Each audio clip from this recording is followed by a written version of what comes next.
우리 주위에 계신 분들하고 인사합시다. 잘 오셨습니다. 잘 오셨습니다. 네, 아이고 우리 예솔이도 오랜만에 또 많이 커서 왔고 계속 쳐다보네요. 찬양할 때도 일로. 네, 너무 이쁩니다. 하여튼 또 거의 그죠? 우리 정우가 안 왔구나, 그죠? 정우 왔으면 완전체인데, 네 오늘 그래 다 오셔서 너무 감사합니다. 자, 오늘 말씀의 제목이 뭔가 이상한 단서를 흘리는 듯한 예수님을 초대하긴 했지만 점점점. 오늘 어떤 말씀이 우리에게 또 교훈을 주실지 함께 살펴보도록 하겠습니다. 자, 우리가 이제 방금 우리 청년이 기도했지만 우리가 구원에 대한 실질적인 표적들 이제 이런 것들을 사실 11장은 계속해서 그거를 우리에게 흐름 가운데 보여주시는 거예요. 가장 중요한 키워드는 구원입니다. 구원. 그죠? 누구로 말미암은 구원? 오직 예수로 말미암은 구원이고, 그 구원의 의미는 결국은 하나님과 깨어졌던 관계가 다시금 회복되어지는 거고 연합되어지는 거죠. 그래서 이제 하나님을 우리가 아빠 아버지라 부를 수 있게 되었다라는 거죠. 그 아빠 아버지로 부르는 신앙인들의 삶이 이제 어떠한 열매를 맺고 사는가에 대한 철저한 어떤 균형 잡힌 말씀들이 지금 11장에 하나님은 누가를 통해서 기록하게 하시는 거예요. 그게 이제 누가는 결국 이제 이방인으로서 또 바울에게 영향을 받은 또 신앙인이고, 우리가 이제 아시다시피 바울이 쓴 서신서의 어떤 전체적인 개념이나 흐름을 보면 그 균형에 대해서 굉장히 많이 강조를 하거든요. 진리에 대해서, 구원에 대해서는 확고하죠. 이거는 이제 우리가 흔들려서는 안 된다. 예수로 말미암은 다른 어떤 것으로 되는 것이 아니고, 어떤 학문으로도 혈통으로도 지연으로도 되는 것이 아니라 누구든지 예수를 구주라 시인하고 믿으면, 그죠? 그렇게 입술로 구주를 시인하고 믿으면 그에게 이제 구원이 임하는 거예요. 그런데 이제 그걸 끝나는 것이 아니라 구원이 임한 사람들이 보여주는 삶의 증거들이 있다라는 것이죠. 그것이 굉장히 이제 중요한 균형을 잡고 있듯이 누가도 아마 그런 영향을 받았고, 하나님은 복음서 예수님의 이야기를 기록하게 하시면서 그 예수님이 그 바울이 그것을 만들어낸 게 아니라 결국은 예수님이 그 가르침을 주셨다라는 것을 이 공생의 사역 가운데 수많은 메시지들을 누가로 하여금 그것을 해석하고 기록하게 하신 거예요. 그러니까 우리가 구원받았다라는 것에 대한 표적 반드시 필요하죠. 근데 이제 지난주 말씀도 그렇지만 우리 인간은, 종교인들은 어떻게 해요? 다른 표적을 자꾸 구하죠. 그렇죠?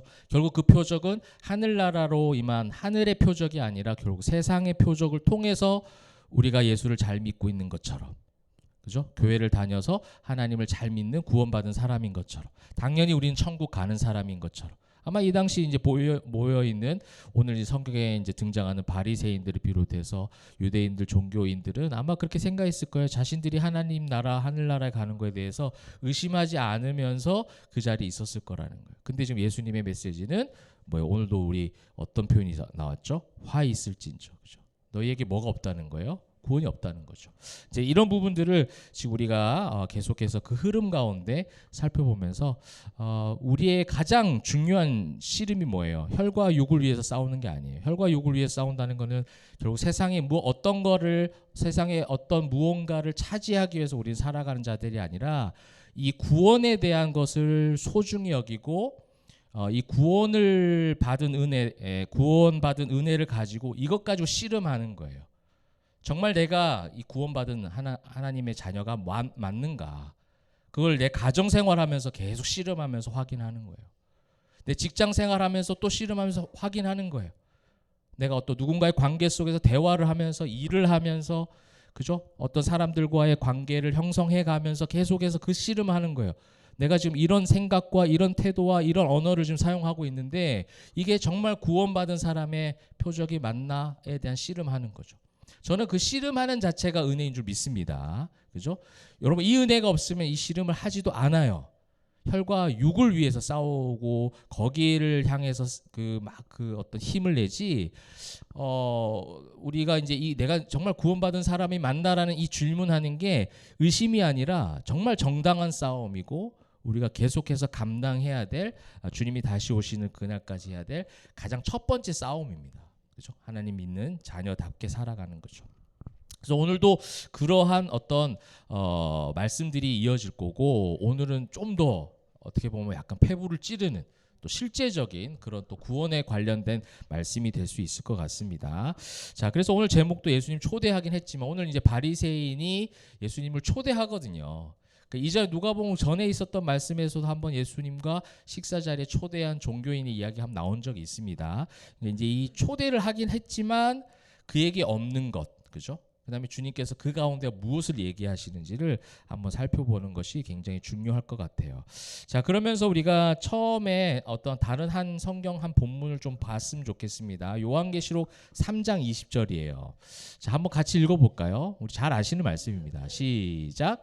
볼지어다 내가 문 밖에 서서 두드리노니 누구든지 내 음성을 듣고 문을 열면 내가 그에게로 들어가 그와 더불어 먹고 그는 나와 더불어 먹으리라. 아멘. 자, 이제 이 말씀을 제가 먼저 이제 조금 보여드리고 오늘 본문으로 들어가려고 하는데, 이제 지금 오늘 본문 장면에서도 바리새인이 예수님을 초대하죠. 초대해서 이제 뭘 하는 거예요? 식사를 하는 거죠. 초대하고 식사를 하긴 했지만 이제 그에게 아까 제가 말씀드린 거 없는 것이 무엇인가라고 이제 제가 처음에 이제 서두를 말씀을 드렸는데, 이 요한계시록의 말씀은 이제 뭐예요? 누가 하신 말씀이에요? 그죠? 예수님이 하신 말씀이에요. 그죠?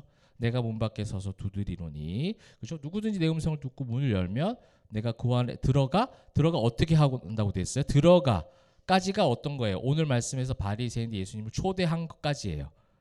근데 들어가로 끝나는 것이 아니라 어떻게 됐습니까? 더불어 먹고, 그죠? 그는 나와 더불어 먹으리라. 그러니까 그냥 그와 더불어 먹으리라 끝나는 것이 아니라 그와 더불어 먹고 그는 나와 더불어 또 먹는데요. 이 엄청난 이 어떤 예수님과의 관계적 회복, 그죠? 유기적 관계죠. 여러분, 종교는요 관계가 아니에요. 신앙은 관계죠. 신앙은 하나님과의 소통하는 게 신앙이에요. 근데 종교는 전혀 소통하지 않습니다. 종교는요 일방적인 거예요. 그죠? 일방적인 거라고 믿고 종교인들은 살아갑니다. 그래서 전체적인 어떤 관계적인 요소가 전혀 없습니다. 근데 지금 예수님이 구원받은 자들에게 주신 말씀이거든요. 구원받은 하나님의 자녀들은 내가 문 밖에 서서 두드리는 신호가 있고, 그 다음에 그 신호에 반응하죠. 믿음을 선물로 받은 자들은. 그러고 난 다음에 어떻게 합니까? 문을 열고 초대합니다. 그죠? 초대 여기까지는 할 수 있어요. 초대를 해요. 초대한 이후에 이제 예수님께서 어떻게 하십니까? 더불어 같이 먹고 교제하고 거기서 소통하는 거예요. 오고 가는 거죠. 주님의 말씀도 들어가고 또 내가 하는 음성, 그게 기도 아닐까요? 내가 가지고 있는 모든 음성이에요. 모든 감정이 다 포함된 겁니다. 기쁨, 탄식, 분노, 좌절, 이 모든 것을 담아서 주님과 함께 또 교제하는 거예요. 그래서 더불어 먹는다는 표현을 쓴 겁니다. 제가 이제 더불어 먹는다라는 표현을 왜 이 요한계시록 3장에서 20절을 말씀을 드렸느냐? 오늘 37절 한번 보시게 되면 예수께서 말씀하실 때에 한 바리새인이 자기와 함께 뭐를 잡수시기를? 네, 점심 잡수시기를 청해서 초대한 거예요. 여기서 이제 말씀드리고자 하는 요한계시록 3장 20절과 구분점이 있습니다. 자, 지금 점심 잡수시기를 했죠. 이 점심이라는 건 이제 우리식으로 번역은 점심인데 사실은 거의 조반에 가깝습니다. 영어로 하면 그거예요. 브런치? 우리식으로 하면 브런치 같은 거예요. 아침에 가볍게 하루를 시작하기 전에 그런 풍습이 있었어요. 유대인 가운데 가벼운 음식으로 식사를 하는데 그 초대한 손님들하고 어떻게 해요? 하루 일과를 시작하는 가운데 간단한 음식을 먹으면서 뭘 하겠어요? 자, 오늘 하루도 파이팅 힘내보자, 이런 어떤, 그래서 서로에게 뭘 하는 겁니까? 응원과 격려를 하는 식사가 이 점심 식사예요. 이게 아리스타오라는 헬라어 단어인데 이 아리스타오 단어가 그런 단어예요. 가볍게 식사하고 가볍게 서로를 응원하고 사랑이 담긴, 격려가 담긴 그런 말씀이라는 거죠. 그런 어떤 시간이라는 거죠. 이 조반, 이 점심이라는 단어가 그럼 어디 나올까요? 예수님의 그 사랑과 응원과 격려가 담긴 아침 식사. 그렇죠. 잘하셨어요. 그렇죠? 요한복음 21장 12절에 나오는 예수님께서 이르시되, 제자들이 예수님 부활 장면을 다 봤어요. 그래서 창자국도 만져보고 이것도 보고 우와 해놓고 어떻게 합니까? 나와가지고 뭐 하러 가요? 고기 잡으러 가요. 그러니까 부활을 경험했지만 부활하신 예수님을 만났음에도 불구하고 뭘 합니까? 사명을 여전히 찾지를 못하고 돌아가 버려요. 또 그도 좀 그럴 수 있는 게 어떤 느낌이냐면 얼마나 개면쩍겠어요, 그죠? 자신들 다 도망가 버렸죠, 예수님 앞에서. 다 도망간 상태에서 얼마나 죄송했겠습니까? 그리고 이제 우리는 사명을 감당할 자격이 없다고 생각했겠죠. 그래서 이제 고기를 잡고 있는 그들에게 예수님께서 찾아오셔서 뭘 해주셔요? 아침을 차려주세요. 이게 바로 이 아리스타워예요. 그러니까 이거는 왜 예수님께서 그렇게 조반을 차리셨느냐? 모든 걸 모든 어떤 상실감에 사로잡혀서 무너져 있는 그들을 찾아와서 너희 왜 그랬냐가 아니라 뭐예요? 힘과 응원과 사랑을 주시는 그런 식사 시간이라는 거예요. 그래서 그런 개념으로 아리스타오라고 했는데, 그럼 아까 요한계시록에서 내가 너희와 그는 나와 더불어 먹고 있죠. 이 더불어 먹고는 그러면 어느 시간대 식사냐라는 거죠. 그 식사 시간이 이제 헬라어로 다르게 돼 있습니다. 그 헬라어 보시게 되면 완전 다른 단어거든요. 데이프네오라는 단어예요. 여기 띄우진 않았어요, 제가. 데이프네오라는 단어인데 이 단어는요, 해질녘에, 이거는 해가 다 지고 모든 일을 다 마치고 손님들을 초대한 아주 격식 있는 정찬을 이야기해요. 아주 정성스럽게 차려서 하루를 마무리하면서 손님들과 격식 있게 정성을 들여서 하는 그 저녁 식사가 이 데이프네오예요. 이게 요한계시록에 말하는 더불어 먹고예요. 왜냐하면 요한계시록은 어떤 의미가 있습니까? 마지막 이제 그런 어떤 묵시록적 개념이 있죠. 종말론적 개념이 있는 거예요. 그죠? 우리가 처음에 예수님을 믿고 구원을 받아서 처음 신앙생활 할 때는 뭐가 필요해요? 사랑이 필요하죠. 응원과 격려가 필요한 거예요. 용기를 주는 것이 필요해요. 근데 종교인들은 반대예요.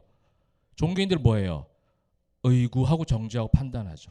자신들이 생활해온 습관대로 하지 못하는 그런 형제들. 그래서 바울도 로마서에서 그런 말씀 하잖아요. 그런 믿음이 연약한 형제들을 뭐하라? 업신여기지 말라. 그들의 연약함, 그들의 아직 부족함들이 있는 것을 너희가 안다면 어떻게 하는 거예요? 기다려주라는 거죠.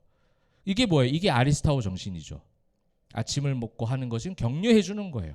근데 이제 마지막 저녁 데이프네오는 뭐예요? 정말 모든, 그죠? 그거잖아요. 내가 나는 공로 전혀 없도다. 뭐 이런 우리 찬양 고백했잖아요. 정말 때가 돼서 내가 주님 나라에 가는 그 순간, 지금까지 지내온 것이 다 주님의 은혜요. 그죠? 그러면서 주님께서 뭘 해주시는 거예요?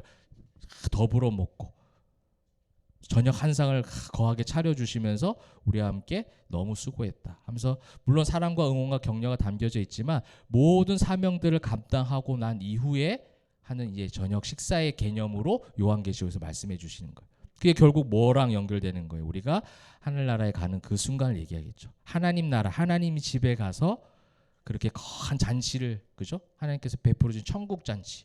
내 사랑하는 아들과 딸아, 네가 그 구원을 받은 그 은혜를 가진 사람으로서 정말 그 척박한 세상 가운데, 그 사단의 시험과 공격이 많은 세상 가운데 나를 사랑하려고 그렇게 애를 썼구나. 나도 너를 그렇게 사랑해서 너와 함께 했단다. 이거를 더불어 먹고 마시는 시간이에요. 아리스타오와 좀 다른 어떤 개념이 있는 거죠. 그런 상황 가운데 그런 어떤 개념을 제가 왜 설명드리냐면, 이 바리새인은요, 지금 아침을 이제 점심 잡수시기를 청했다라는 것은 어떤 의도와 목적이 있었어야 돼요. 종교인이 아니라면 정말 그 예수님에 대한 사랑과, 그죠? 그런 마음들이 있어야 되잖아요. 그러니까 그 사랑과 그 어떤 응원과 격려의 마음이 아니라 지금 다른 어떤 마음을 가지고 있는 동기가 불순한 그런 어떤 모습을 가지고 지금 초대했다라는 것을 좀 이해하고 싶은 거예요. 식사 시간이라는 그 타이밍의 그 어떤 식사 시간, 그 다음에 거기에 대한 원어적인 어떤 의미들을 우리가 살펴본다면, 이 사람이 가지고 있는 지금 초대한 그 동기가 실제적으로 굉장히 선한 동기는 아니라는 거예요. 이거는 왜 제가 말씀드리는 게 이제 이 제목과 연결되는 거예요. 여러분, 이렇게 다들 초대합니다, 예수님을. 그죠? 왜요? 지금 바리새인은요, 왜 초대했겠어요? 왜 예수님을 초대했을까요? 정말 그 예수님 말씀을 듣고 싶어서, 정말 구원에 대해서 궁금증이 생겨서, 뭐 어느 정도 그럴 수는 있겠지만, 바리새인이 이제 이 성경에 나타난 바리새인들의 그 종교인들의 접근, 동기, 이유, 이런 것들을 보시게 되면 다 그거잖아요. 하나의 흠을 잡기 위함이죠. 예수님이 시험에 들게 하려고, 흠을 잡으려고, 약점을 잡으려고 하는 거예요. 결국 이 예수님을 처리해야 되니까. 그죠? 종교적인 어떤 처벌을 줘야 되기 때문에 지금 그래서 뭐 맨날 나온 게 신성모독이라고 그러고 자기가 하나님이라고 하니까 예수님이 하나님이 예수님 되셔서 이 땅에 오신 메시아인데 거기에 대한 이해가 없으니까 계속해서 예수를 시험하려고 어떤 질문을 던지기도 하고 어떤 미묘한 상황들을 막 만들어서 예수님이 뭘 얘기하시는가에 따라서 둘 다 예수님한테 불리할 만한 상황들을 계속 가져오잖아요. 이제 그러기 위한 식사 초대라는 겁니다. 여러분 우리가 그래요. 예수님 초대해요. 예수님 초대하는 우리식의 어떤 개념은 뭘까요? 여러분 이게 예배 여러분 같이 함께 하잖아요. 예수님 초대하는 거예요 지금. 그죠? 여러분들 일상에서 하는 것 중에는 뭐가 있어요? 말씀을 펼쳐요. 아침 묵상을 들어요. 그죠? 그러면서 아 예수님 초대하는 거 맞아요. 기도하는 거 예수님 초대하는 거 맞아요. 그죠? 뭐 이제 우리 교회는 그렇지 않지만 다른 교회처럼 막 새벽 기도도 가고 평일 예배 가고 다 예수님을 초대하는 거 맞아요. 그런데 보통 종교는 여기서 끝난다는 거예요. 예수님을 초대하기까지는 합니다. 그렇죠? 그래서 뭔가 점심 잡수시기를 청하며 하지만 그 안에 있는 동기가 불순해지기 시작하죠. 결국은 뭐를 채우기 위함이에요? 나의 어떠함을 채우기 위함이에요. 다. 말씀을 보는 이유도 기도하는 이유도 예배하는 것도 우리가 지난주일 양육 때 찬양 배웠잖아요. 찬양하는 것도. 그러니까 진짜 찬양의 의미를 몰라요. 그래서 정말 하나님의 형상으로 지음받은 우리들을 서로 칭찬하고 서로 격려하고 그죠? 서로에게 사랑을 전달하는 이 자체가 다 뭐예요 지금? 하나님을 찬양하는 것인데 노래하고 엄청난 어떤 세션이 있고 그죠? 막 악기가 갖춰져 있고 음향이 화려하고 그런 어떤 조명이 반짝반짝 거리고 그죠? 그런 어떤 가운데 하는 것이 찬양이고 예배라고 생각하는 자체가 뭐예요? 예수님을 초대하기까지만 하는 거예요. 사랑하는 성도 여러분, 이 초반 말씀 가운데 제가 중요한 어떤 모든 것을 다 제시한 거예요. 지금 여러분께. 우리 사랑하는 포에마 성도님들은 예수님을 초대하는 것으로 끝나지 않기 바랍니다. 요한계시록가 3장 20절 말씀 뭐였어요? 초대하고 난 이후에 더불어 먹고 그죠? 그게 예수님과 함께하는 거예요. 예수님과 함께하는 저와 여러분 되시기를 소망합니다. 그래 이제 이 동기가 불순함이 이제 등장하기 시작하죠. 38절 잡수시기 전에 손 씻지 아니함을 그 바리새인이 보고 이상히 여기니라. 그죠? 손 씻지 아니한다. 이 부정한 것을 만져서 생기는 오염들을 씻어야 된다라는 것이 유대교적 식사의 어떤 전통 예절이기도 해요. 어디 우리도 뭐 사실은 나갔다 오면 제가 항상 하는 말이 그래요. 우리 아이들에게 손 막 이렇게 하거든요. 그 애들 방으로 들어가는 순간 손 이렇게 해요. 손 씻으라는 거죠. 왜요? 여기에 뭐가 다 있어요. 병균 그죠? 세균이 많으니까. 우리 뭐 코로나 때도 그런 얘기 많이 하죠. 손 씻는 거 그죠? 이런 것들이 이제 굉장히 중요하게 생각합니다. 이건 뭐 유대교를 떠나서도 위생적으로도 그렇고 또 영적인 의미로도 유대교 안에서는 굉장히 그걸 중요하게 생각을 합니다. 그런데 요 어떤 문헌들을 살펴보면 율법에서 이거를 막 강조했다기보다는 후대에 생겨난 어떤 인위적인 규범과 규칙이 율법화되는 경우가 참 많이 있어요. 여러분 우리도 그런 거 있어요. 성경의 법을 교회가 형성이 되고 교회가 세워지고 그 다음에 어떤 많은 사람들이 모이게 되면서 교회가 조직화되기 시작하잖아요. 그러면 성경에 있는 법으로만 그 교회를 이끌어가지 않게 되어져요. 뭐가 생깁니까? 최상위에는 뭐가 있겠어요? 총회 헌법이란 게 막 만들어져요. 그 규칙이죠. 규칙과 규범입니다. 그러면서 이제 뭐 내려오면서 노예의 어떤 규칙이 생겨나기 시작하고 그다음 뭐까지 있어요? 교회법이 있잖아요. 교회 자체 교회 안에 교회에 또 법이 있어요. 교회 규칙과. 그러니까 후대가 만들어낸 이 교회를 그 다음에 총회를 교단을 이끌고 가기 위한 규칙과 규범 당연히 만들 수 있겠죠. 뭐 1조 1항 하면서 뭐 이렇게 칭한다, 뭐를 어떻게 다스린다, 이러한 일이 있으면 이렇게 벌한다, 막 이렇게 다 있습니다. 그런 게 필요할 때도 있긴 해요. 근데 이게 성경적인 법을 자꾸만 역전하니까 문제가 생기는 거예요. 성경적인 법 아래 있어야 되잖아요. 그런 규칙과 규범들이. 근데 늘 보게 되어지면 제가 이때까지 경험한 것 중에 거의 99%는요. 그거를 강조하는 뭐 그런 분들이 계시겠죠. 그 누구 제가 떠오르는 사람이 있지만 얘기를 할 수는 없잖아요. 그런 사람들이 있었어요. 여긴 없죠. 예전에 제 과거에.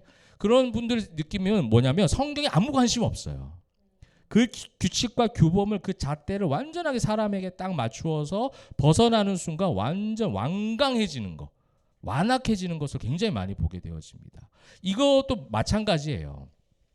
손을 씻고 안 씻고에 대한 어떤 율법적인 그것이 죄다라고 말한 적은 없어요, 사실은. 그런데 그런 어떤 상징적 의미를 준 거죠. 그렇게 너희가 밥을 먹고 너희가 어디 나갔다 와서 손을 씻는 것처럼, 예를 들면 손을 씻는 것처럼 너희 영적인 모습도 그렇게 성경에서 말씀하시듯 그렇게 씻어야 된다라는 거예요. 근데 이게 뭐가 돼버리는 거예요? 규칙과 규범이 돼버린 거예요. 성경적인 율법화가 돼버린 거예요. 그러니까 뭐 손을 안 씻고 예수님이 되고 예수님 그 자체로 관심이 있어야 되는데 지금 뭘 하는 거죠? 손 씻지 아니함을 보고 이상히 여긴대요. 여기서 이제 정말 재미난 헬라어 단어가 있어요. 여러분들이 이때까지 다 봤던 걸 지금 얘기하는 거예요. 그래서 여러분 처음 듣는데 뭐 이렇게 하지 마시고 아마 들어봤던 걸 거예요. 여기서 보시게 되면 여기 그 이상히 여긴다라는 표현 있잖아요. 이게 이상히 여긴다라는 것이 다우마조라는 이야기, 다우마조라는 헬라어 단어인데 이게 뭐냐면 보통 성경에서 뭐 이제 사가랴가 천사를 만나고 그다음에 사가랴가 늦게 나오고 이런 걸 사람들이 보고 기이 여기고 막 이런 내용들이 있었잖아요. 그때 쓰는 단어예요. 어떤 현상에 대해서 이상한데? 뭐 어떻게 저런 일이? 예를 들면 예수님께서 무리를 걸어요. 무리를 걸으면 그 배에 있던 사람들이 이상히 여긴지 이렇게 나오는 이 단어가 다 그 단어입니다. 보통 그때 쓰는 거예요. 그 은혜롭고 또 지혜로운 예수님의 말씀이 막 선포돼요. 그러면 그 말씀을 보고 기이 여기는지라 그 말씀을 보고 놀라는지라 뭐 이렇게 이제 번역 성경에 한 게 다우마조입니다. 그러니까 어떤 걸 보고 굉장히 이때까지 본 적 없는 엄청난 현상에 대해서 놀랄 때 쓰는 다우마조예요. 바리새인은 고작 지금 밥 먹기 전에 손 안 씻는 것 때문에 예수님이 무리를 걸어가는 기적을 본 것처럼 이렇게 해버리는 거죠. 그렇게 분위기를 잡는 느낌 같지 않아요? 아까 손을 안 줘, 막 이렇게 해버리는 거죠. 아니면 뭐 손 씻으시겠습니까? 해도 되고 물을 갖다 줘도 되고 막 이렇죠. 손을 안 씻다니, 막 이렇게 해버리는 거죠. 여기 보고 있잖아요. 보고 이상이 여기 이제 보고도 여러분 잘 아는 단어예요. 보고. 거기에 관련된 겁니다. 옛날에 사도행전에 맞아 비슷해요. A도 옛날에 A도가 있고 이도가 있고 뭐 여러 가지 있다 했잖아요. 맞아. 4개 잘한다. 3개인가 4개인가 이것도 그죠. 지금 다들 무슨 얘기인가 이렇게 하시는 분도 계시고 뭐 무슨 얘기인가 해도 아무 상관없습니다. 그죠? 이분이 특이한 거예요 지금. 어쨌든 그 옛날 스데반이 그죠. 스데반이 돌에 맞아서 있는 그 상황 가운데 하나님의 어떤 천사가 보이고 막 이제 그런 어떤 영광스러운 모습들을 볼 때에 누가가 그 본다라는 것을 우리는 그냥 번역 성경에 다 봤다 이러는데 그걸 다 나눠놨거든요. 그러니까 이제 눈으로 딱 보였을 때는 A도예요. A도. 이제 보는 거죠. 하나님의 우편에 선 거를 보는 거죠. 스데반이 하나님의 우편에 선 것을 보았을 때 이게 A도거든요. 그러니까 이제 눈으로 보여지는 것에 반응하는 거예요. 이게 종교인들의 특징인 거예요. 보고 이상히 여긴다는 게 눈으로 보여지는 거에 바로 즉각적으로 그냥 감정적 변화가 일어나 버리는 거죠. 여러분 신앙인들은요 한 템포 쉬게 되어 있어요.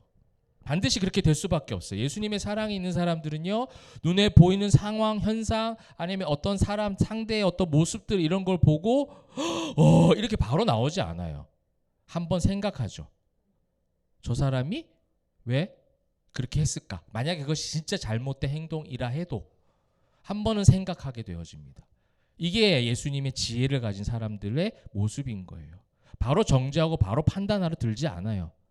왜 그랬을까? 한번 고민해 보는 거예요. 그럼 내가 여기에 대해서 이상히 여기는 나는 문제가 없나? 이게 우리가 신앙인들이 끊임없이 하는 고민이잖아요. 상대를 바라보고 어떤 마음이 들 수는 있죠. 감정적으로 눈에 딱 보여지는 거는 이상한데? 라고 생각할 수는 있어요. 그런데 그럼 나는 이렇게 돌아오잖아요. 항상. 내가 감히 뭔데 그 사람을 정죄하지? 이렇게 이제 이런 어떤 순환이 신앙인들이 가지고 있는 건데 지금 바리새인 종교인들 어떻게 해요? 그냥 A도 다오마죠 이래 버리는 거예요. 손 안 씻었네. 이렇게 가버리는 거죠. 이게 이제 지금 종교인들이 가진 어떤 특징이라는 겁니다. 여러분 이거는요 제가 교회를 세우면서도 얼마나 많이 느끼는지 몰라요. 여러분 이제 이게 참 밥 먹기 전에 손 안 씻는 거 어떻게 이렇게까지 놀랄까 하는데 저 교회 세우고 나서 주변에 많은 사람 뭐 그 사람들이 잘못됐다는 게 아니라 그럴 수밖에 없겠다라는 게 이제는 이해돼요. 예를 들면 보면 새벽 기도 안 해요? 뭐 이런 거 있잖아요. 다오마죠 놀라는 거예요. 어떻게 해? 새벽 기도를 그죠? 그러면 수요 금요라도 수요 안 하는데요. 다오마죠 이래. 오늘 연기까지 한다 제가 그죠? 그죠? 기도를 장로님 뭐 어떤 뭐 안수 집사님 하는 게 아니라 기도를 전교인 다오마죠 막 이렇게 애들까지 어떻게 그럴 수 있지? 막 이렇게 하는 거죠. 찬양팀 없어요. 막 여러 가지 있잖아요. 뭐 목사님들 뭐 목사님 그러면은 어떻게 그럼 지역에 초등학교도 있으면 초등학교 앞에 가면 막 이런 거 막 나눠주고 얘들아 교회 하나 막 이런 거 하시면 너무 좋겠다 위치에서 하는데 어떻게 한다 한 번도 안 했는데 일단 지금은 그럴 때가 아니죠. 돌려서 말하는 그렇게 하지 않아요. 어떻게 다오마죠 하는 거죠. 전도를 해야지. 전도지 예를 들어서 막 노예에서 그런 것도 해준다고 그래요. 막 전도지를 만들 수 있도록 지원을 해줄 테니 열심히 하라. 거기에 대한 전략 기획서를 써오면 그런 어떤 지원을 해주겠다. 그러면 전도 물품을 살 수 있는 지원금을 주겠다. 막 이렇게 하는 거예요. 저 빼고 다 쓰시는 것 같더라고요. 근데 뭐 저는 그 어떤 가치관은 아니기 때문에. 물론 이제 지역으로 차라리 섬기는 거면 차라리 우리 주변에 있는 식당 가서 우리 같이 밥 먹고 그죠? 교회 가서 밥 먹고 요즘에 경기가 어려운데 식당 가서 그런 걸 도와드리는 게 저희 오히려 낫지 가서 막 전도지 나눠주는 거 물론 뭐 이 자체를 폄하하는 건 아니지만 저하고는 좀 생각이 다르다는 거죠. 그럼 다르면 다른 대로 놔두면 되는데 이거를 딱 보고 현상만 보고 뭐 하는 거예요? 어떻게 했다고요? 여러분도 해보세요. 다오마죠 이렇게 하는 거죠. 어떻게 교회가 막 어떻게 교회가 문을 안 열고 막 이렇게 문 잠겨 있다고 막 그죠? 그러니까 교회가 어떻게 세워져 가고 한 사람 한 사람이 어떻게 말씀으로 세워가는지에 대한 질문을 하는 사람은 제가 거의 본 적이 없어요. 그럼 어떻게 어떠한 변화가 일어납니까? 만약에 그렇게 했을 때 제가 이런 교회의 어떤 프로그램과 시스템을 가고 있습니다. 뭐 거의 교회적인 건 안 하니까. 그러면 그렇게 했을 때 성도들에게 어떤 영적인 영향력이 있습니까? 라고 질문하는 사람은 이때까지 한 번도 본 적이 없다는 거예요. 이게 문제라는 거죠. 그러니까 예수님을 초대까지는 하는데 예수님과 더불어 먹고 마시는 게 너무나도 그 기준이 자기들만의 어떤 인간적 기준이 세워져 버려 있으니까 그걸 안 하는 순간 그 질문을 왜 안 하겠어요? 이 교회는 건강하지 않다라고 생각할 수도 있다는 거예요. 이 교회는 한 사람 한 사람이 하나님 안에서 세워질 리가 없어요. 왜? 새벽기도 안 하니까. 수요 금요 안 하니까. 너무 이거를 공포한다 그죠? 우리 교회가 안 한다는 것에. 우리는 안 하는 것이 아니라 제가 항상 말씀을 드리죠. 다른 것에 에너지 쓰라는 거예요. 그 에너지를 각자 일상에서 진짜 자기 방에서 예배하라는 거예요. 자기 직장에서 하나님을 찬양하라는 거예요. 직장에서 노래 부르라는 얘기가 아니에요. 또 가서 또 노래 부르라 막. 직장에서는 일하세요, 여러분. 막 거기서 막 그 찬양하죠. 그게 그렇죠. 직장에서 열심히 여러분들이 감사하는 마음으로 불평불만하기보다는 하나님 나에게 이런 일을 주셨거든. 이게 뭐예요? 이게 찬양이라는 거예요. 그렇게 찬양하고 예배합시다, 우리는. 그죠? 이게 이제 어떤 잘못된 에이도와 다오마조의 어떤 모습들이 이제 여기서 이제 등장을 하는 겁니다. 그러면 이제 그들의 반응의 원인이 이제 나오겠죠. 왜 그들이 지금 이런 반응을 하는가에 대한 부분들이 39절부터 40절 나와요. 너희 바리새인은 지금 뭐예요? 잔과 이제 예수님 말씀입니다. 잔과 대접에 겉은 깨끗이 하나 너희 속에는 탐욕과 악독이 가득하도다. 그죠? 한마디로 말하면 뭐예요? 겉과 속이 다르다는 거예요. 이게 예수님을 초대까지만 하는 종교인들의 특징이에요. 초대는 합니다. 아까 말씀드렸죠. 예배도 하고 새벽기도도 하고 봉사도 하고 헌금도 하고 막 다 해요. 겉으로 봤을 때는 우리 한 집사님과 그런 얘기를 나눴어요. 예전에 보니까 겉으로 봤을 때 이 사람은 당연히 구원받았을 사람이다라고 할 만큼 열심히 했는데 지금 그렇지 않은 걸 보니 구원이 아무나 받는 것이 아니다라는 거예요. 그게 맞는 말이에요. 여러분 그렇게 정말 열심히 하는 것 같았어요. 그러니까 초대만 열심히 하는 거야. 이 바리새인처럼 초대만 했다가 더불어 먹고 마시는 걸 안 해요. 이상한 거 아니에요? 여러분 제가 막 여러분 저희 집에 초대할게요. 한번 오세요 했는데 들어오셔 현관에서 이렇게 보고 있다가 막 이러다가 안녕하세요 이러면 이게 초대예요? 뭐하러 초대 그럴 것 같아요. 뭐하러 초대합니까? 와서 내가 준비한 음식들을 같이 먹고 마시고 교제하려고 초대하는 거잖아요. 우리 집 왔네. 손 안 빨리 들어가세요. 지금 오늘 좀 이상한데, 그죠? 가 이렇게 해버리면 이거는 초대라고 말하지 않죠. 근데 지금 수많은 종교인들이 그렇게 초대해놓고서 뭐 했다고 생각하는 거예요? 더불어 먹고 마셨다라고 착각하는 거예요. 예수님은 지금 드신 게 하나도 없는데, 예수님은 나와 이야기 나눈 게 하나도 없는데, 구원받은 것이 보통 어떤 엄청난 은혜가 아닌 것이 분명한 것 같아요. 겉은 깨끗해요. 겉은 초대해요. 근데 너희 속에 탐욕과 악독이 가득해요. 어리석은 자들아, 겉을 만드시니가 속도 만들지 않겠느냐. 이제 무슨 말을 하느냐? 겉과 속이 같으면 속에 너희가 진짜 하나님이 있다면 너희 겉의 모습도 온전하게 어떤 모습으로 나타나느냐? 41절. 그러나 그 안에 있는 것으로 뭐하라? 구제하라. 그죠? 이 사랑의 표현으로 열매로 나타날 수밖에 없다라는 거죠. 근데 바리새인들은 초대도 하고 점심 식사도 차려놓고 했는데 지금 그 앞에서 어떤 예수님에 대한 어떤 탐욕과 악독과 그런 어떤 정죄 이것이 가득한 그들에게 뭐가 없어요? 사랑을 베푸는 구제하라 이런 어떤 마음들은 없다는 거예요. 겉으로는 막 잘하는 것 같이 보이지만 율법은 많이 알고 기도 정해진 시간에 계속 하는 것처럼 보여도 누군가에 대한 사랑의 표현을 전혀 하지 않아요. 이게 오늘날의 교회들 모습 아닙니까? 겉으로는 열심히 해요. 예배하고 훈련하고 봉사하고 교회가 막 점점 커져가요. 그래서 교회 덩치도 커져가서 세상 사람들 보기에 그 교회가 열심히 하는 것처럼 보여요. 근데 결국 뭐가 없어요? 구제하라가 없어요. 구제하라는 것은 단순하게 제가 무슨 이웃을 섬기고 불이웃 섬기는 그런 것처럼 지금 번역이 돼 있지만 단순하게 구제하라는 그런 단어가 아닙니다. 여기는 그런 어떤 표현이긴 해요.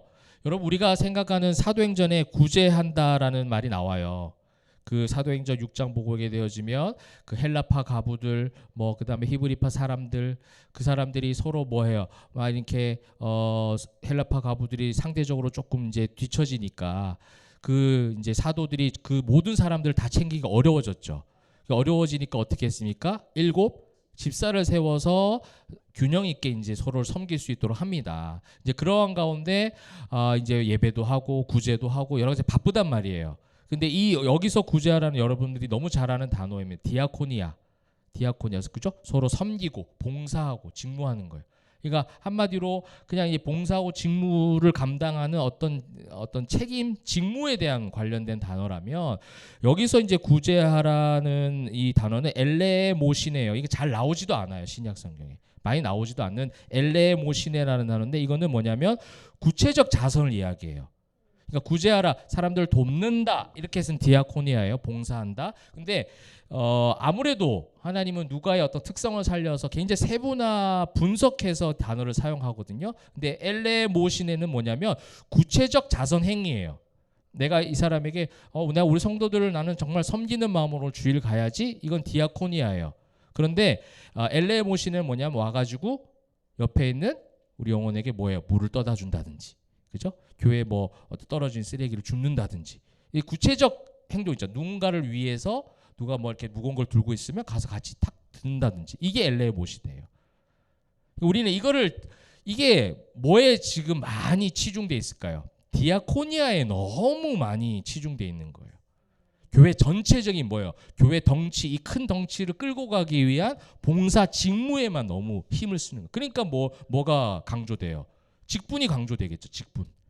그러니까 목사, 장로, 완수집사, 권사도 시무권사, 무슨 명예권사, 무슨 은퇴권사, 무슨 무슨 거 많죠. 장로도 무슨 협동장로, 무슨 치무장로, 은퇴장로, 원로장로 계속 나누잖아요. 잘하지 나 되게 많이 한다, 그죠? 집사도 마찬가지죠. 안수집사, 서리집사, 무슨 집사 계속 나누잖아요. 협동집사도 있다. 협동은 또 무슨 뭐 하는 건지 모르겠어요. 그러니까 그 나누는 게 뭐예요? 이 디아코니아에 완전히 사로잡혀 있는 거예요. 그럴 필요가 뭐 있어요? 목사, 장로, 집사가 어디 있어요? 엘레모시네가. 예수님의 사랑으로 뭐예요? 목사도 할 수 있는 거고, 그죠? 옆에 아이가 할 수도 있는 거고, 집사님이 할 수도 있는, 나이 많은 사람이 할 수도 있고, 나이 적은 사람이 할 수도 있고.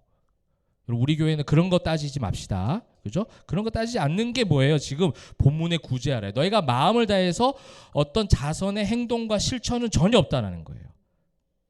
이게 실천에 대한 부분을 이야기하는 겁니다. 여러분 이 종교주의 종교에는요 균형을 잃어버려요. 극단적으로 흘러가게 하는 거예요. 저는 앞으로 우리 교회가 하나님께서 지금 1년, 2년, 3년, 4년 차까지 오면서 계속해서 그 해에 맞는 단계적 성장과 그 다음에 주시는 교훈이 있다고 믿어요. 그건 제가 만들어낸 게 아니라 하나님께서 그렇게 하시더라고요.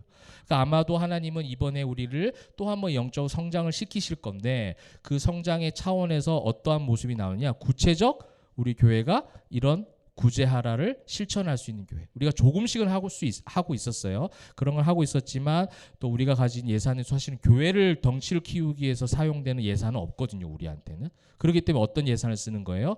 우리는 그죠? 우리 청년들을 격려하기도 하고 아이들을 격려하고 우리 교회 가정들 그죠? 이런 구체적인 거. 서로 간에도 마찬가지고요. 그다음에 또 우리가 바깥에서 또 교회 주변에 있는 분들 식당이나 이런 데 또 돈을 쓰고 우리가 가지고 있는 것들을 구체적으로 그렇게 사랑과 섬김으로 연약한 자들을 돕는 그런 교회로 하나님께서 또 세워가시지 않을까 그런 기대감이 있습니다. 분명히 성장 과정에서 그렇게 하실 거예요. 근데 바리새인들은 그게 없는 거예요.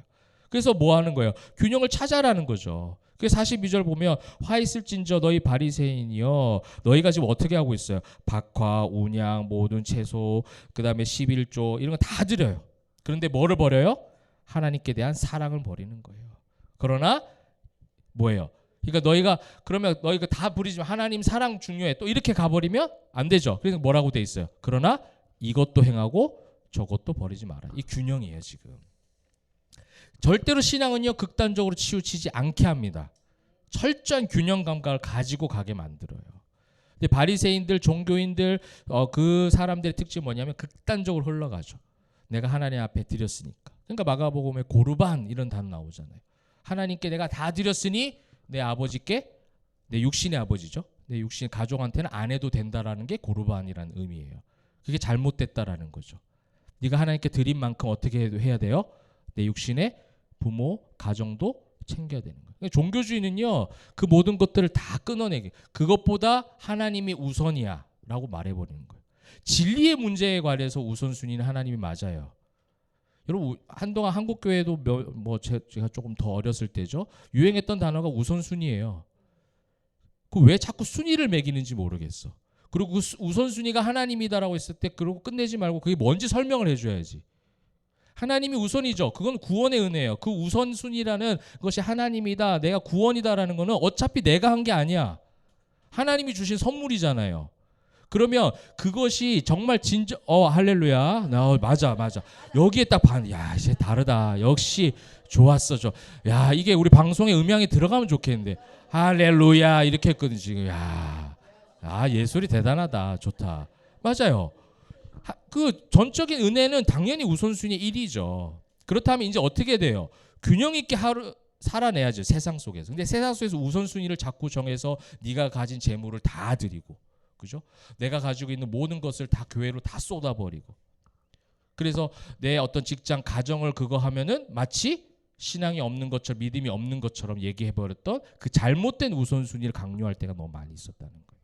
여러분 아니에요. 그러나 이것도 행하고 저것도 버리지 말아야 한다. 너희가 하나님 앞에 드리는 거 이거는 우리가 나중에 오늘 오후에 또 헌금에 대해서 마침 또 해요. 어떻게 이렇게 또 마치 탁탁탁 맞아 떨어지는지 모르겠어. 근데 하게 되는데 거기에 대한 성경적 의미를 우리가 다시금 또 배우게 될 텐데 그것도 다 그 개념인 거예요. 하나님 앞에 드리는 것도 있어야죠. 근데 그거를 막 우선순위, 정성, 헌신 이래 보니까 과하게 하게 만드는 거예요. 내 형편의 이상으로 하게 만드는 거죠. 그러니까 내가 가지고 있는 소유에서 하나님은 거기에 맞게 거기서도 또 하나님은 또 나누셨죠. 어떻게 나누셨어요? 다 하지 말고 10분의 1만. 하나님 정말 작은 걸 원하시는 거예요. 근데 문제는 그 작은 거를 10의 1조 또 10의 2조 3조 한 사람 막 칭찬하고 그러잖아요. 교회에서. 그러니까 더 하게 만드는 거죠. 그런데 뭐가 없어요? 하나님의 사랑이 없는 거예요. 여러분 그래서 요한계시록 아까 우리 요한계시록 계속 연결되는 것 같은데 2장에 보면 7교회에 대한 이야기가 나오죠. 2장 3장에 거기 제일 첫 번째 나온 교회가 어디예요? 오예 이렇게 대답 못해야 내가 신나지. 제일 첫 하셨어요. 네 잘하셨습니다. 에베소 교회. 에베소 교회에게 주신 하나님이 말씀 책망이 뭐였습니까? 너희가 열심히 있고 참 잘했어. 참 교회 생활 열심히 하고 어떤 외부적인 우상 숭배자들 그거를 이제 해야 하는 자들을 잘 끊고 참 잘해왔어. 근데 너희가 뭐가 없다? 처음 사랑이 없다는 거예요. 예수님이 주신 나에게 우선순위 사랑, 구원의 사랑이 너에게 지금 뭐가 없다라는 거예요. 그 말씀이 다 똑같은 말씀인 거예요. 여러분 우리가 이걸 철저하게 구분해야 되고 여기에 대한 경계심, 영적 경계심을 늦추지 말아야 된다는 거예요. 그런 예수님께서 그들에게 화 있을진저 하는데 이제 성경에서는 굉장히 뭐 강력한 어떤 표현 같이 보이는데 강력한 표현이기도 합니다. 이게 심판의 표현이기도 해요. 근데 예수님께서 하나님께서 성경에서 하시는 심판의 표현 가운데 담겨져 있는 마음은 뭐냐면 애통의 마음이에요. 이것이 우리가 가져야 될 예수님의 마음이죠. 누군가를 정죄할 수 없다라는 전제가 바로 여기 있는 거예요. 근데 우리는 화 있을진저 이렇게 버리잖아. 에라이 화가 있어라 막 화 있을지어다 막 이렇게 해버리잖아요. 그러니까 화 있을진저라는 말은 그 애통하는 마음이에요. 저 사람이 왜 저렇게 할꼬, 그죠? 그런 감탄사의 개념이 바로 여기 나오는 화 있을진저예요. 그래서 11조를 드리는데 드리는 행위는 있지만 하나님의 사랑이 없는 그들에게 애통하는 마음으로 지금 얘기하시는 거예요. 그래서 야고보서 2장 17절 18절 여러분 너무 잘 아는 야고보서 말씀이 뭘 강조합니까? 행함이 없는 믿음은 그 자체가 뭐예요? 죽은 것이라. 그러니까 행함을 강조하는 게 아니라 뭐예요? 균형을 얘기하는 거예요. 어떤 사람은 말하기를 너는 믿음이 있고 나는 행함이 있으니 행함이 없는 얘 믿음을 내게 보이라. 나는 행함으로 내 믿음을 내게 보이리라. 그러니까 이렇게 얘기한다니까요. 그죠? 어떤 사람은 뭐예요? 내가 행함만 있으니까 너는 믿음이 없이 그런 선한 것에만 선한 행실에만 집중하는구나 이렇게 생각하는데 그것이 무엇으로 나는 말미암는다? 믿음으로 말미암는다라는 야고보가 얘기하는 거예요. 그러니까 믿음을 오히려 강조하는 거죠. 믿음을 강조하는 거고 그 믿음이 있기에 내가 뭐가 있다? 진실된 행함이 있다는 거죠. 여러분 이런 우리 또 한 주간 우리에게 다가올 일상이 그런 삶이 되시기를 주님의 이름으로 축복합니다. 이게 진짜 예배자의 모습이고 예수님을 초대하는 걸로 끝나는 것이 아니라 예수님과 더불어 먹고 마시는 자들의 하나님께 주신 은혜예요. 그 하나님의 사랑이 없는 행위는요 사실은 결국 뭐가 되냐면 자기중심적으로 될 수밖에 없어요. 이제 말씀의 마무리를 하는 과정에서 43절 보시게 되면 화 있을진저 너희 바리새인이여 너희가 회당의 높은 자리, 그죠? 시장에서 문안받는 걸 기뻐하는 거죠. 이렇게 하는 거예요. 인정받고 인정욕구 안 채워지니까. 예수와 더불어 먹고 마시면 예수님과 함께하는 것을 충분히 만족하는데 이게 안 채워지니까 내 인정 욕구가 막 발생하는 거예요. 그러니까 뭐 하는 거예요? 해당의 높은 자리에 앉고 싶은 거예요. 인정받고 싶은 거예요. 그 다음에 시장에서, 시장이라는 말은 무슨 지금 말을 의미하는 거죠? 많은 사람이 있는 곳에 일부러 가는 거야. 뭐 하려고? 어유 바리새인 뭐 오셨습니까? 막 이런 거 인사 받으러. 그래. 이렇게 그죠? 그거 하러 가는 거예요.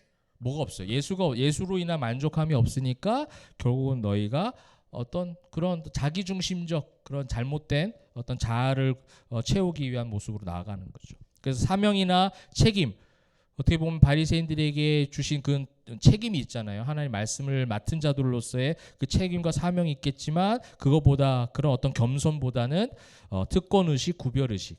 그러니까 얼마나 교회들이 그런 게 많아요. 교회가 특권의식, 구별의식 굉장히 많아요. 기독교인들이. 그래서 함부로 합니다. 우리 밖에 나가서 여러분들 정말 믿는 사람으로서 안 믿는 바깥에 있는 사람들에게 함부로 해서 안 돼요. 그죠? 예의와 무례하지 않게. 사랑은 무례히 행치 않는다고 하잖아요. 예수님의 사랑이 있는 사람들은요 그렇게 하지 않아요. 그게 왜 그런 행동들이 자꾸 많이 나오고 확률적으로 왜 이렇게 교회 다니는 사람들이 그렇게 많느냐라고 했을 때 그 구별의식이에요. 내가 하나님의 자녀인데 뭐 너희는 심판받아 마땅한 하나님 안 믿는 저 세상 것들 이렇게 한다니까요. 하나님이 세상을 이처럼 사랑하사 독생자를 보내주셨대요. 여러분 우리 그런 마음으로 살아가야 되는 줄 믿습니다. 그래서 그러기 때문에 이제 바리새인은 뭐예요? 초대한 손님의 손 씻음의 여부보다는 섬기고 영혼을 사랑하고 먹고 마시고 격려하고 이런 걸 생각해야 되는데 뭘 하는 거예요? 손 안 씻었다 하는 이유가 바로 여기서 나오는 거예요. 내가 바리새인인 내가 초대를 했는데 감히 정결 의식을 빼먹어? 그것도 정결 규칙이죠. 예식도 의식도 아닌 자기 반에 자기들이 만든 규칙을 빼먹어. 이게 약간 자기 자존심 상한 거거든요. 바리새인 집에 왔는데 감히 뭐 이런 거예요. 여러분 교회에 왔는데 성도들 그런 게 어디 있어요? 우리 안에도 이제 새롭게 오는 분들 중에는 신앙생활 많이 한 분들이 올 수도 있겠지만 아닌 분들이 올 수도 있어요. 우리 어린이들, 우리 청년들 우리 청년들 신앙생활 사실 연수 얼마 안 되는데 그들의 실제적 연수는 얼마 안 되지만 저도 얼마 안 돼요. 저도 예수 믿은 지 3년, 2년 됐나? 네. 네, 온전하게 믿은 거. 그렇기 때문에 우리 다 도찐, 개찐이다. 그죠? 도찐, 개 경험이 조금 더 많을 뿐이지 신앙의 연수가 더 많고 적음이 어디 있습니까?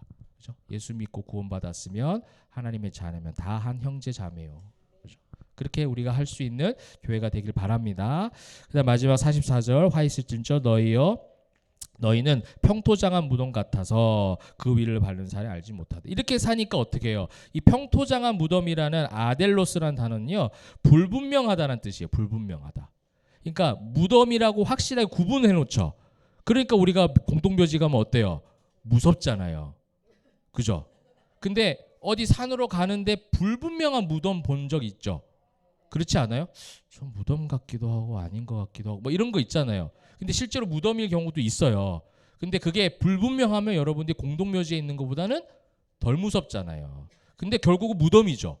그런 것처럼 근데 유대인들은 더 확실히 구분해 놓거든요. 확실히 구분해 놓는데도 불구하고 너희는 지금 뭐 같다? 평토장한 무덤 같아서. 그러니까 나타나지 않는 불분명한 이게 종교인의 종교적 특성이 바로 그거예요. 로고스가 없으니까 진리가 없으니까 세상 사람들이 보기에는 어떤 눈으로 보는 거예요. 세상이나 죄악 많은 세상이나 적이나 똑같다라고 말하는 게 바로 이 평토장한 무덤 같다라는 거예요. 여러분 교회가 그래서 되겠어요? 또 교회 우리 포에마 교회뿐만 아니라 성전된 여러분들이 그래서 되겠냐고. 저와 여러분이. 저와 여러분이 세상에서 평토장한 무덤처럼 살아갈 수 있다라는 거예요. 예수님을 초대만 하면. 예수님과 초대해서 더불어 먹고 마시고 교제하면 예수님과 가까워지겠죠. 세상 사람들하고 먹고 마시고 교제하는 것이 아니라 예수님과 더불어 먹고 마셔서 교제를 했을 때에 다가오는 우리 안에 있는 진짜 참된 그 구원받은 사람들의 특징, 그 진리가 우리 안에 들어온 순간 뭐예요? 확실하게 구분이 되기 시작하는 거예요. 세상과 확실한 구분이 되지 않아서 세상 사람들로 하여금 혼란스러워하게 만드는 교회와 성도들의 모습들이 종교인들의 모습이다라는 겁니다. 그래서 그 위를 밟는 사람들이 알지 못해요. 여러분 이런 일들이 이 시대에 정말 많이 일어나고 있습니다. 목사라고 해서 다 목사가 아니고 성도라고 해서 다 성도가 아니고 교회라고 해서 진짜 교회가 아니고 여러분 뭐 어떤 분이라고 딱 얘기할 수는 없지만 요즘에 한간에 나온 이야기 중에 한 목사님 그런 거예요. 정말 개혁주의적이고 말씀 중심이고 복음적이고 설교에서는 성경 해석에서는 흠이 없는 분이었어요. 근데 마지막에 와서 어떻게 하냐면 완전히 세상적인 모습으로 돌아가는 어떤 모습들이 지금 막 드러났거든요. 이제 그런 것들을 이제 보면서 저는 어떻게 저 목사님 저럴 수가 있지가 아니라 제가 목사니까 제가 우리 아내랑 그런 대화를 했어요. 나는 나름대로 지금 내 어떤 것으로 말씀을 전하지 않고 열심히 해석하고 열심히 연구해서 하나님의 있는 말씀을 그대로 전하는 것 같지만 결국 나 또한 어느 순간에 어떻게 될지 모른다는 거죠. 이게 어떤 의심이 아니라 거기에 대해서 끊임없이 싸우는 거구나. 그래서 바울이 고백한 게 나는 날마다 죽노라요. 아, 날마다 매일 죽지 않으면 어느 순간에 내가 잘하고 있다라는 그런 이상한 잘못된 어떤 자신감 때문에 영적으로 무너지게 되어버리는 거죠. 그래서 이제 그런 분들이 그냥 평토장한 무덤처럼 교회와 성도와 목회자 그렇게 살아가다 보니 어떻게 해요? 그 위를 밟으면서도 무덤인지 모르고 좋아서 세상 사람들에게 막 밟게 만드는 거예요. 결국은 시체처럼 본색이 드러나 버리는 것이죠. 예수님을 믿는 분명함이 있는 줄 알았지만 그래서 초대는 했지만 결국 자신의 욕심을 채우는 도구로서 예수님을 이용하고 있던 어떤 종교 사기로 나타나는 부분들이 얼마나 많습니까? 저와 여러분이 우리 포에마 교회가 우리 성전된 성도들이 평토장한 무덤이 아니라 진리로서 분명하게 진리에 대해서는 분명하고 그죠? 그 외에는 사랑으로 그죠? 섬겨줄 수 있는 구제하라. 아까 엘레오 모시네. 진짜 사랑을 실천하고 내 손을 내밀어서 구체적인 실천을 함으로 누군가에게 그 사랑을 채워줄 수 있는 그런 우리 사랑하는 포에마 성도님들 다 되시기를 주님의 이름으로 축복합니다. 말씀을 맺도록 하겠습니다. 여러분 우리 지난 한 주간 또 우리가 살아왔던 세월 가운데 우리 신앙생활이 어떠했는지에 대한 질문을 오늘 좀 하시면 좋겠어요. 내가 정말 초대하기는 하지만 늘 초대는 하죠. 그죠? 초대는 하지만 어떻게 해요? 그와 더불어 먹고 마시고 살아가고 있는지 여기에 대해서 말씀을 통해서 항상 날마다 죽는 마음으로 확인해 보시면 좋겠어요. 그래서 이번 돌아오는 한 주간에는 뭐 말씀 보고 기도하고 여러분 설교 듣고 이런 건 다 좋아요. 이런 걸 제가 초대를 해야 먹고 마실 수 있으니까 그 과정까지 가는 건 하셔야 돼요. 하시길 바랍니다. 근데 제 욕심으로는 우리 사랑하는 포에마 성도님들이 초대까지 하지 말고 어떻게 해요? 예수님과 더불어 먹고 마시면 좋겠어요. 그죠? 그 안에서 체험을 누리세요. 그 안에서 우리의 영원한 생명의 양식이 되신 예수님이 주는 떡을 그죠? 받아 드시고 주시는 잔을 받아 마시고 그래서 목마르지 않고 줄이지 않는 그 예수님과 함께하는 시간을 통해서 정말 내 안에 진짜 가장 귀한 분이 예수님이시구나. 이게 그냥 종교적 언어가 아니라 삶 속에서 나타나시기를. 그래서 여러분들이 교회가 새벽, 수요, 금요 안 하는 대신에 여러분 어떻게 예배해야 돼요? 여러분 일주일 내내 예배하라는 얘기야. 제 말은. 그죠? 열심히 하시라는 거예요. 그거를 목회자 사람이 체크하는 것으로 끝나서는 안 돼요. 그 체크해봐야 무슨 소용이 있습니까? 목사님 했어요? 안 했어요? 저 초반에 개척 초기에는 그런 거 한번 확인할까 막 이런 생각도 했어요. 그렇게 해서 한들 무슨 소용이 있냐는 거예요. 하나님과 나와의 관계지. 그죠? 하나님과 여러분 관계가 더불어 먹고 마시고 주님과 함께 그렇게 또 힘있게 나아가시는 다가온 일상이 되시기를 주님의 이름으로 축복합니다. 아멘.